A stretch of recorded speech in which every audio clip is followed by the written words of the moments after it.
नमस्कार दोस्तों, टीआरई 4 को लेकर बहुत सारे छात्र कंफ्यूजन में है कि कितनी वैकेंसी आएगी।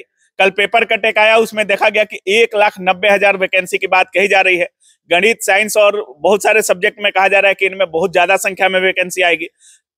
टीआरई 3 की जो वैकेंसी है उसमें सप्लीमेंट्री को लेकर बहुत सारे छात्र आवाज उठा रहे हैं।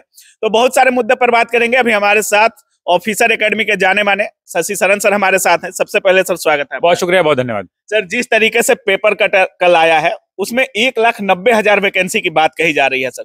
टीआरई 3 भी 87,000 के आसपास पोस्ट था, 66,000 केवल बहाली हुई है। क्या कुछ बोलिएगा सर इससे? देखिए, वैकेंसी तो ये भाई नए साल के अंदर में चुनाव का वर्ष है और देखिए लगातार बिहार सरकार भारत की एकमात्र सरकार है जो लगातार लाखों की संख्या में वैकेंसी जारी कर रही है।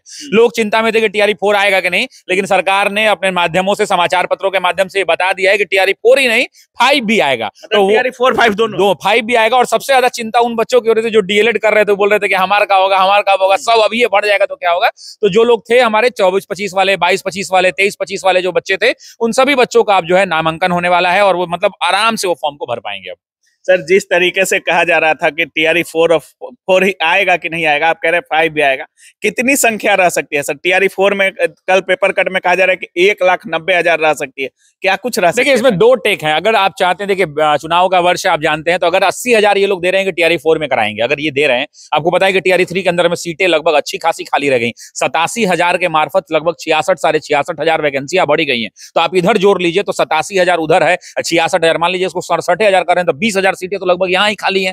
उसके बाद 80,000 सीट अगर ये दे रहे हैं, तो मुझे तो ऐसा लग रहा है कि ऐसा ना हो कि फिर फरवरी मार्च के अंदर में ये लोग परीक्षा करा ले, क्योंकि आपने देखा होगा कि उसमें दिया हुआ है कि सभी जिलों से मांगा गया है। तो वैसी परिस्थिति के अंदर ऐसा ना हो कि फरवरी मार्च में करा ले, अप्रैल में ज्वाइनिंग करा दें, क्योंकि बीपीएससी का भरोसा नहीं, एक महीना में ज्वाइनिंग हुआ है और हो सकता है कि टीआरई 5 चुनाव से पहले एक बार और आ जाए। तो इसका कोई टेक नहीं है, लेकिन ये कंफर्म हो गया कि टीआरई 4 आ रहा है और टीआरई 4 के बाद टीआरई 5 की भी संभावना जताई जा रही है, क्योंकि संख्या काफी ज्यादा दिखाई जा रही है। जो छात्रों का बताया जा रहा है कि लगभग 1.5 लाख सीटें नॉर्मल सीधी भर्ती की खाली हैं और 42,000 सीटें जो प्रधानाध्यापक और प्रधान शिक्षक में लोग पदोन्नत हो गए, जो प्रमोशन हो गया, जिनका जो लोग उसमें चले गए, तो उनकी भी सीटें तो खाली हुई हैं। तो वैसी परिस्थिति के अंदर में जो अखबारों के अंदर में खबर आ रही है उसमें 1,90,000 है और मुझे लगता है कि ये मुस्कान लाने के लिए काफी है बिहार के छात्रों के लिए, जो दिन रात कलम घिस रहे हैं। इन बच्चों से पूछिए, वो कमेंट बॉक्स में आपको बताएंगे कि जो पढ़ रहे हैं वो पढ़ने उनका साकार होने वाला है। मेहनत करते रहे, सफलता मिलेगी। 1,90,000 में टीआरई 4 और टीआरई 5 दोनों रहेगा। अब देखिए, 4 है, 5 है, अब हो सकता है कि इसमें भी कुछ सीट बचा लिया जाए। ये तो सीट बचाने का भी तो क्रम चल रहा है ना। आप लगातार देखिए कि हर बार, जैसे इसी बार 20,000 सीटें खाली रह गई। छात्र बार बार क्यों कहते हैं कि भाई हमारा जो है 1 सीट 1 कैंडिडेट वाली बात आती है, या फिर जो भी छात्र कहते हैं कि ठीक है 1 सीट 1 कैंडिडेट आप नहीं दे सकते क्योंकि उसके बहुत सारे क्लाउज हैं। वो हमने पिछली वीडियो में बताया है कि मान लीजिए किसी बच्चे का 9-10 में भी हो जाता है, 6 to 8 में भी हो जाता है, तो आप कहिएगा बच्चा 9-10 ही ज्वाइन करेगा, लेकिन हो सकता है कि बच्चा का घर हो पटना में, 9-10 का पोस्टिंग मिले मधेपुरा में, और 6 to 8 का भी वो काउंसलिंग कराया, उसको पटना के जगह बिहटा में मिल जाए, तो बट ऑब्वियसली बात है 9-10 ही छोड़ना चाहेगा। बहुत तरह की ऐसी कॉम्बिनेशंस है, तो ये चेयरमैन इसके ऊपर स्पष्ट कर चुके हैं। तो मेरा ये कहना है कि ठीक है, आप वो 1 कैंडिडेट 1 रिजल्ट नहीं दे सकते हैं, लेकिन आप अपने नियमावली का जो हवाला देते हैं कि मेरे नियमावली में ऐसा कोई वेटिंग लिस्ट का प्रावधान नहीं है, तो हजूर अगर प्रावधान नहीं है तो संशोधन भी तो होता है। हमारे देश का संविधान में संशोधन आज भी हो रहा है, तो उसमें अगर संशोधन कर दिया जाए और कह दिया जाए कि 10% 20% हम एक्स्ट्रा लोगों को देंगे और अगर सीटें खाली रह गई तो उनके जगह उनको भर्ती कर लेंगे, तो ये सारी समस्या का समाधान हो जाएगा। ना सप्लीमेंट्री रिजल्ट की मांग उठेगी, ना बच्चे इसमें असंतुष्ट होंगे। बच्चा का बच्चा क्यों चाहता है? बच्चा ये चाहता है कि सीट खाली रह गया तब ना। बच्चा सप्लीमेंट्री क्यों बोल रहा है? क्योंकि बच्चा इसलिए बोल रहा है क्योंकि आपने कहा था कि हम 87,000 मेरे पास वैकेंसी है, लेकिन आपने 66,000 भरा, चाहे वो कारण जो रहे हो, जो भी कारण रहा, आपको कैंडिडेट्स नहीं मिले प्रॉपर, या सीटें भर गई, या बच्चे काउंसलिंग करा के वो सीटें खाली हो जाएंगी। अच्छा, 66,000 तो लोग सेलेक्ट हुए हैं, अभी तो डॉक्यूमेंट वेरिफिकेशन भी नहीं हुआ है, तो अभी हमको लगता है कि 8-10,000 तो उसमें भी कॉमन होगा। 9-10 6 to 8 वाला 5,000 कॉमन होगा, 2,000 कॉमन होगा, तो वो भी सीट तो बढ़ेगा ही बढ़ेगा ना। तो ऐसी तमाम समस्याएं हैं और बच्चे जो मांग रहे हैं उस पर विचार करना चाहिए। सप्लीमेंट्री 1 में जारी किया गया था सर, लेकिन जैसे ही टीआरई 2 हुआ, टीआरई 3 हुआ, दोनों में सप्लीमेंट्री किसी सब्जेक्ट का, किसी भी मतलब क्लास का जारी नहीं किया गया। अब सप्लीमेंट्री की मांग बहुत तेज हो चुकी है और कोर्ट भी निर्णय दे चुका है कि सप्लीमेंट्री रिजल्ट अगर 1 में दिया गया है तो 2 और 3 में भी देना चाहिए। इस पर क्या बोलिए? देखिए, मैं यही कह चाहता हूँ कि भारत जो है, भारत का जो देश है वो संविधान से चलता है और न्यायपालिका हमारे यहाँ स्वतंत्र न्यायपालिका है, हम सब पढ़ते और पढ़ाते भी हैं। तो वैसी परिस्थिति के अंदर में न्यायपालिका अगर जब कह देगी तो भारत का कोई भी व्यक्ति उस नगरपालिका के दिए गए जजमेंट का अनादर नहीं कर सकता, चाहे वो कितना भी बड़ा अधिकारी हो, कहे ना वो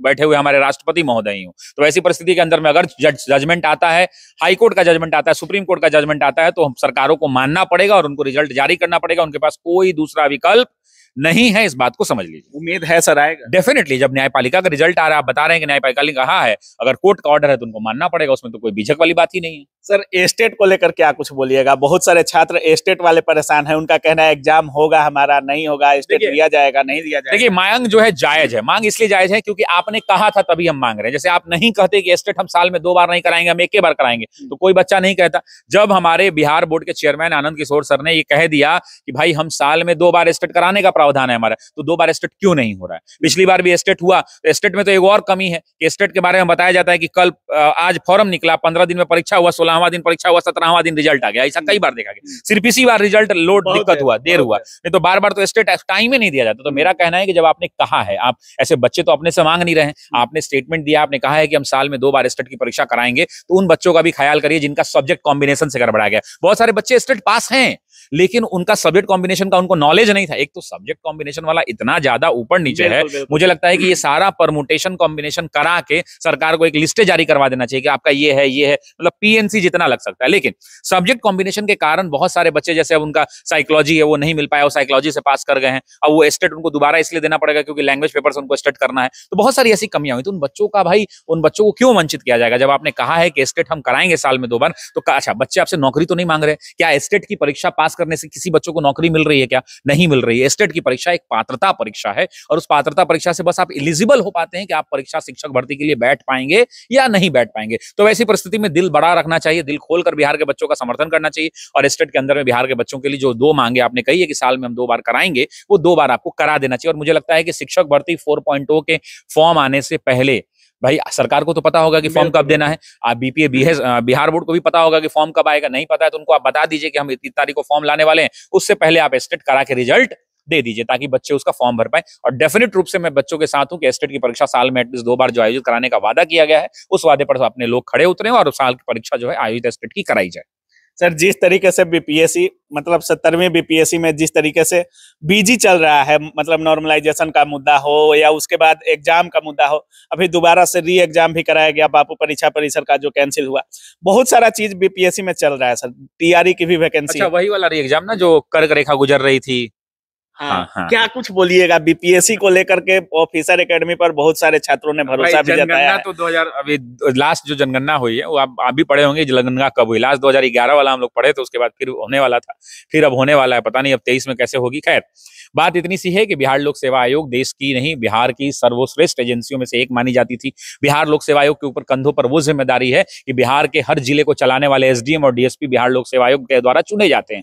तो मुझे लगता है कि आयोग के प्रतिष्ठा का प्रश्न न बने। आयोग अपने अंदर में जो भी कमियां जा रहा है कि एसडीएम डीएसपी की सीटें बेची जा रही हैं। अब जो भी आयोग के अंदर में कमियां हैं, उन कमियों को आयोग जल्द बैठकर दूर करे। इससे क्या है कि बच्चों के अंदर में कॉन्फिडेंस की भावना जगे कि हम बिहार लोक सेवा आयोग के द्वारा परीक्षा आयोजित की जा रही है उसको देने जा रहे हैं, और आयोग की छवि धूमिल ना हो, आयोग अपनी छवि पर काम करे और उसको जो भी बच्चों की शिकायतें हैं उनको प्रॉपरली सुन के उनके शिकायतों का निष्पादन करे।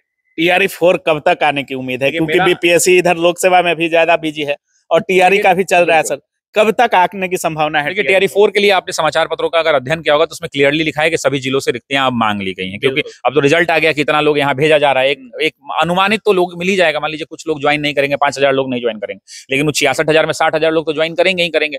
तो वैसी परिस्थिति के अंदर में एक अनुमानित वैकेंसी जिलों से मांग ली गई है। मुझे लगता है कि अगर सरकार वो पक्ष में है कि टीआरई 4 और 5 दोनों करा लेना है चुनाव से पहले, तो वैसी परिस्थिति के अंदर में ये अप्रैल तक में ये कंक्लूड हो जाएगा। किसी भी हालत में मार्च तक में परीक्षा हो जाएगी, अप्रैल में रिजल्ट आ जाएगा। और अगर वैसा नहीं है तो टीआरई 4 जो है, आप मान के चलिए कि मार्च अप्रैल के अंत में, अप्रैल में परीक्षा होने की संभावना होगी। एक संभावना जताया जा सकता है, कैलकुलेशन ना मुझे मालूम है ना आपको मालूम है, हो सकता है चेयरमैन सर को भी अभी नहीं पता होगी कब कराना है, लेकिन एक एक्सपेक्टेशन जो होता है उस स्पेकुलेशन के अनुसार मुझे लगता है कि अप्रैल महीने के अंदर में परीक्षा आयोजित होगी। अगर मई में रिजल्ट दे देते हैं, फिर टीआरई 5 देने का मन होगा तो चुनाव के पहले भी दे सकते हैं, चुनाव के बाद भी। लेकिन मेरा मानना है ना कि भाई वैकेंसियां जो है आराम आराम से हर किसी को मौका मिले, हर साल लोग बीएड पास कर रहे हैं। इसके कारण आपको पता है टीआरई की वैकेंसी जब बिहार में आनी शुरू हुई तो भारत के जितने भी बीएड और डीएलएड के कॉलेज हैं उनमें सीटें फुल हो गई हैं। एक भी सीटें खाली नहीं रह रही। महाराष्ट्र, छत्तीसगढ़ तक सीटें खाली नहीं है। तो ये बिहार के लिए अच्छी खबर है और बिहार के मतलब सरकार को हम धन्यवाद देना चाहते हैं। लेकिन हाँ, छात्रों के हितों का सर्वोपरि ध्यान रखना चाहिए। बिहार के लोग हैं और जानते हैं कि ये मेरा संपत्ति है। मैं इशारों में कह के जाता हूँ। आप पूछना भी वही चाहते थे जो आपने अभी ऑफ द कैमरा कहा। मान लीजिए कि ये मेरा बिल्डिंग है, तो इस बिल्डिंग के अंदर में ये मेरी फुलवारी है, मान लीजिए यहाँ से वहां तक फुलवारी लगी हुई है। अगर हम चले जाएंगे तो इस संपत्ति पर हक किसका होगा? मेरे बेटे का होना चाहिए। तो हर कोई चाहता है कि मेरे इलाके के लोग, मेरे बाल बच्चे ही मेरे संपत्ति को भोगे। ये बिहार की नौकरी है, बिहार के बच्चे हैं, बिहार के बच्चों का सदा हित होना चाहिए। बहुत बहुत धन्यवाद आपका। बहुत बहुत धन्यवाद। Thank you.